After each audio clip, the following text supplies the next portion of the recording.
Pertempuran Empu Gandring sang pembawa kutukan malapetaka Singosari. Empu Gandring adalah tokoh dalam Pararaton yang dikisahkan sebagai seorang pembuat senjata ampuh. Keris buatannya konon telah menewaskan Ken Arok pendiri kerajaan Singosari. Empu Gandring berasal dari desa Lulumbang atau Palumbangan atau desa Plumbangan, kecamatan Doko, dekat Wulingi Blitar. Ia merupakan sahabat dari Bamos Samparan, ayah angkat Ken Arok. Dikisahkan dalam Pararaton bahwa Ken Arok berniat mencari senjata ampuh untuk membunuh majikannya, yaitu Tunggul Ametung Aku Tumapel. Ia ingin memiliki sebilah keris yang dapat membunuh hanya sekali tusuk. Bamos Samparan dari Karuman, Garum Blitar, pun memperkenalkan Ken Arok pada Empu Gandring. Untuk mewujudkan pesanan Ken Arok, Empu Gandring meminta waktu setahun. Ken Arok tidak sabar. Ia berjanji akan datang lagi setelah 5 bulan.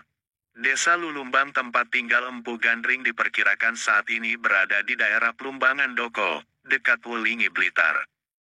Tempat pembuatan keris tersebut sampai sekarang masih bisa ditemukan di Duku Pandean Wulingi Blitar. Di kemudian hari setelah Ken Arok menjadi raja, sebagai penebus kesalahannya, Ken Arok menjadikan desa Lulumbang atau Palumbangan menjadi daerah bebas pajak. Pintu gerbang masuk wilayah Palumbangan ini pernah diperbaiki era Majapahit, yang sampai sekarang dikenal dengan Candi Plumbangan Sukatman, 2012. 5 bulan kemudian, Ken Arok benar-benar datang menemui Empu Gandring. Ia marah melihat keris pesanannya baru setengah jadi. Karena marah, keris itu direbut dan digunakan untuk menikam dada Empu Gandring. Meskipun belum sempurna, tetapi keris itu mampu membelah lumpang batu milik Empu Gandring. Empu Gandring pun tewas terkena keris buatannya sendiri. Namun ia sempat mengutuk kelak keris tersebut akan merenggut nyawa 7 keturunan Ken Arok, termasuk Ken Arok sendiri. Ken Arok kembali ke Tumapel untuk membunuh dan merebut kedudukan Tunggul Ametung. Rekan kerjanya yang bernama Kebo Hijau dijadikan kambing hitam segera dihukum mati menggunakan keris yang sama. Ken Arok sendiri akhirnya tewas oleh Anusapati putra Tunggul Ametung. Pengarang Pararaton mengisahkan adanya pembunuhan susul-menyusul sejak Tunggul Ametung yang beberapa di antaranya terkena keris buatan Empu Gandring.